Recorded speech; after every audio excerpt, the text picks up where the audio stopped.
So, first topic is actually just over to you, Paulie, and it's about Ant-Man and the Wasp. This will be a non-spoiler review Sure. from Paulie, as non-spoilery as possible. But Oh, I'll what did make it you? very non-spoiler, and then you can ask questions. Yeah. But Mhm. give us your full thoughts. Proper review. Let's go over to you, good sir. Okay. Well, I was invited to an early press screening. I was a plus one. I had stated even last week that I had no intentions of seeing this movie at all. I was not going to pay for it. Then the day of, which was yesterday, I got invited. I'm like, sure, why not? It's not Valentine's. I can go. I'm free. Get to hang out with my buddies, which we did before and after. I had no expectation of seeing this. Like I had very low expectations walking in. I was in a good mood. 7 p.m. It's a good time for a movie. I hear it's not too long. I was confused for the first hour as to the storytelling, the pacing, the rushing through so many different relationships. Then you're finally you're in this quantum verse very quickly. And it wasn't until the main villain shows up that I felt hooked in or cared about any of the characters. This film is just visually, I want to give my props to the visual artists. It was an incredible feat in some cases, in some scenes, and in some scenes it was just really dodgy. I could tell it was done in volume. I can tell it was done in the front of the green screen, and that leads into Marvel fatigue for me. Mm. Where there was nothing fresh about anything that I saw except for the actors, Michelle Pfeiffer and Jonathan Majors. Let me go back to the story now. The fatigue of Marvel's sense of humor and their jokes is at an all-time high. It is they doubled, tripled, quadrupled down on jokes. I didn't understand why they were doing it so much in this film. And unlike the charm of the first Ant-Man film, where the jokes and the humor were interwoven in the story, the character of Luis with the van is actually telling you the story while it's comedy was just fantastic. We still remember that. This movie is utterly forgettable. I've forgotten this film already. I walked out and I said, "What is this film?" And the other guys, "Oh man, it's not that bad. It's pretty good. It's pretty entertaining." And I'm like, "No, wake up tomorrow and let's talk about it, because I don't know what I just saw. This is supposed to be the restart, the re-kicking, I don't know what of Marvel films. Yeah. Phase 5, Phase Bore happened. And this is what we get?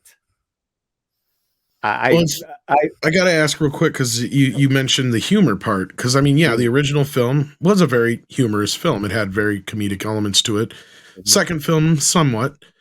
And I would expect a little bit, being Paul Rudd and all that bit. But some of the reporting we heard on the reshoots was that they were interjecting more humor into the story. Did that seem obvious that was part of the reshoots, or did that stick out to you? 100%. You saw a dark tone film that could have been, and you saw where the reshoots, the humor was just barfed on top of this dark tone of a movie, right? Because we talked about this, how they also changed the ending totally. It was just stupid. It's a stupid film. This not in a good way, not in like a Morbius or Black Adam stupid fun. You know what I mean? I didn't know what I was watching. So again, also too, the title is Ant-Man and the Wasp. I could care less about those characters, and those characters have been around the longest. Mm. So again, the highlights: Michelle Pfeiffer.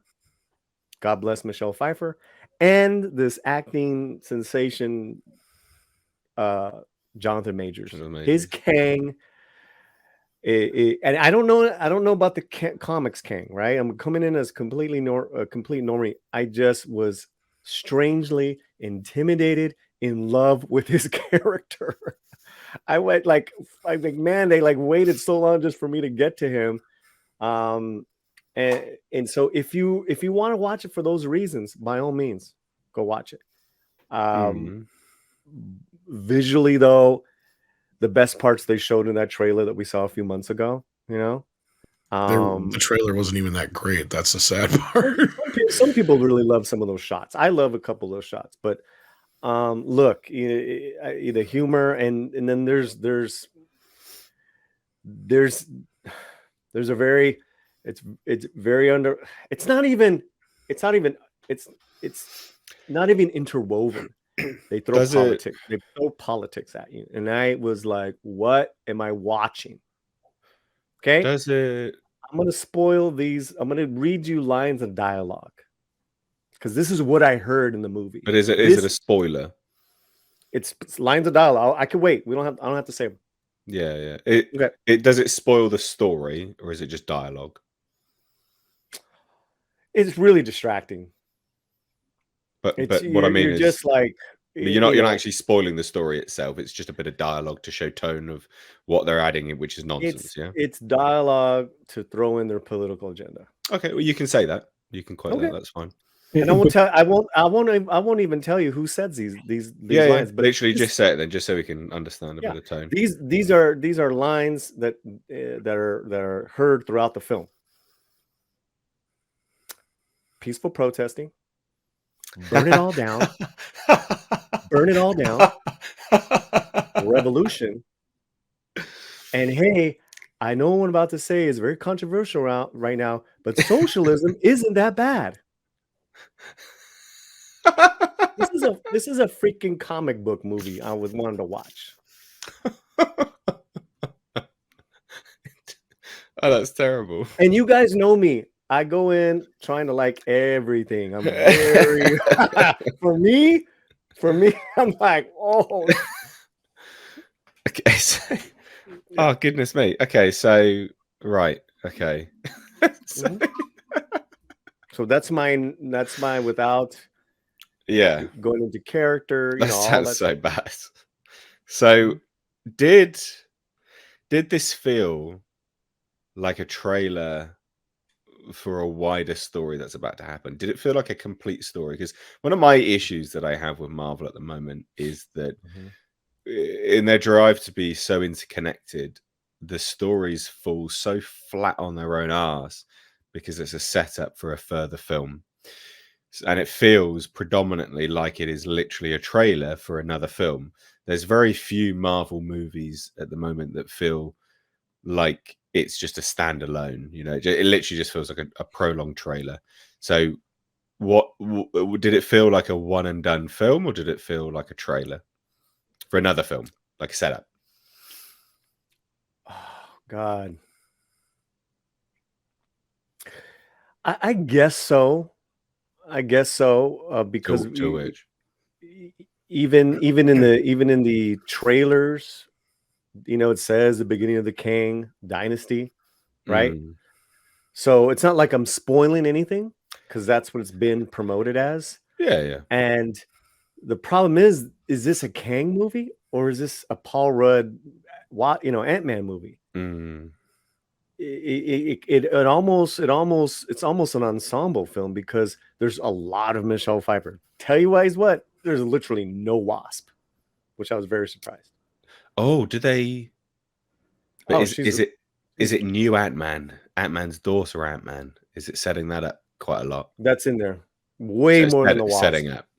Way more than the Wasp. Yeah. So they really did limit Evangeline Lilly then. Big time. Wow. That will be because of her political stance. Yeah. Wow. Well, I mean, if they're leaning into stuff that sounds like, Paulie, that dialogue you quoted sounds like it's going to pull me out of the movie. Several times. And people like us will notice these things because, those are things that have been bombarded on us. Yeah. And then you're and what's odd about it is where they're at in the story. I will tell you, there are moments. There are moments of the father and daughter that are nice, but that should be your identity. That should be your whole film. You know, because she does love her dad. I mean, it's very evident. Like it's very, you know, it's a great little go, you know, back and forth. Well, that's interesting because they swapped the actor out. So, do you think that is that actor good enough to warrant the swap out or not? She's very good, but the problem is they rush into the quantum verse, and there's no reacclimating to our existing characters. That's why my friend who invited me, she had put up in her review this morning, there was no character development. And then someone said, "Oh, what do you mean character development? We already know these characters." No. There's no need character development in a movie. You got it. You know, it's a whole new world, it's a whole new setup, and then it's a different actor. We want to know what's going. There's like no setup. It just spits at you. Everything's. Dear, I got more. Just whatever you want, guys. Yeah. Any other questions for Lord of the Mustaches here? I'm afraid anything I ask is going to lead into spoilers. But I just my it sounds like, again, Paulie, you're saying that. Does this advance the story? I guess that should be how I should present that. Is this something that's going to lead us into the next film? I think Mr. H was trying to suggest the same thing. Is this natural? Because ultimately, the television programs that have been inserted on Disney Plus have not really led us into. It didn't really advance anything. The next movie is Guardians. Right, but I mean, is it going to? Well, Guardians is going to be done. So, but the question is this going to move forward? Is Phase Dive is this getting you set up, or do you feel like you're on a new journey in Phase Dive? Is it? Yeah, of course. At the end of the film, yeah. But I don't know when we're going to see a Kang film. I don't know. It's Kang. Okay. It's not a spoiler, right? Interesting. Kang Dynasty, and the two post credits. Don't set that up. No, they do, but I don't want to if you want a spoiler of the two post credit scenes. No, we can't. I don't want to lose anyone. No. There'll be people here that don't want to spoil. Got to respect that. Sure. Okay. I mean, yeah, and that's why I haven't asked much more because frankly, what else can you ask? Yeah, they're asking how were the post credit scenes. They were you can say if they were worth waiting for. Best things in the film. That's not good. That's not good. Hasn't that become like the norm lately, though? Out of these Spider or other films besides Spider-Man lately has been, the only thing worth a crap is the end credit scene, and it normally has nothing to do with the rest of the movie. Again, if you go for Kang, stay for the barf. Ooh, I like that. How was MODOK? Oh, that's not good. Oh. Because he's not MODOK technically anyway. He's MODOK repurposed. He's MODOK in name only and face only. How was he? You didn't like him? Terrible. Terrible. Terrible. Wow. Why? Just to put it into perspective, everyone. Paulie loves everything. He does. I don't. It's actually not true. No, it's not. It's not true because you only like really highbrow horror as well, like the Babadook. Wow. I'm bringing that someone's joke calling from Tom back in here as well. Someone's calling me. Paulie does like a lot of stuff, right? Like he doesn't just like everything, obviously. But there are certain things that obviously I would dislike that Paulie likes, and vice versa. But Paulie does for Paulie to be as brutal as this, I would say. I mean, that's quite telling, quite frankly. Well, I'm coming off of Wakanda Forever because this is Marvel. So I'm just like, it couldn't even be better than that film. Wow, it's not better than Wakanda Forever. No, it's not hard. I know, but still. Is it shorter than Wakanda Forever? Because if it's shorter, then that already makes it automatically better. Right. It's shorter. It's 2 hours, 5 minutes. It's shorter. Less pain. So why was MODOK so bad then? It was, I don't know the original villain. Again, I'm coming into this as a film fan and superhero action. He was a complete total comic relief. and it was that's not good. terrible. And I can't even say who MODOK this version is. We've already, it's already been reversed. It's Yellow Jacket. We know who it is. It's Yellow Jacket. So it's Darren. Yeah, right? it's Yellow Jacket. Like we saw. They never anyway. say like, Yellow Jacket. They keep saying his name, Darren. Yeah, and they're trying for a humorous gag with that. It gets worse. Why? It gets worse with him. But that doesn't make any sense. Why would you not? Listen, man. Because he doesn't like his name. I'm trying to tell you without spoiling it. Like why it was bad. Why this MODOK was just a complete, and it hurt Kang's thing a bit. Well, yeah, because they're together in this. Well, not together, but they're around, aren't they? He's if someone as a side subservient, yeah. Yeah, that's what I mean. So if you're having him as a slapstick element, and you've got Kang, that it lightens the mood too much for the badass. You're taking an element of grittiness away from the badass. Is that about right? Does that sound about right? Yeah, what they took away from Kang was because the way it was set up in the film, that Kang can destroy you, and they took that a little bit away from him with this comedic element of MODOK, and then something else towards the end that I really don't want to spoil for you guys. Okay, all right.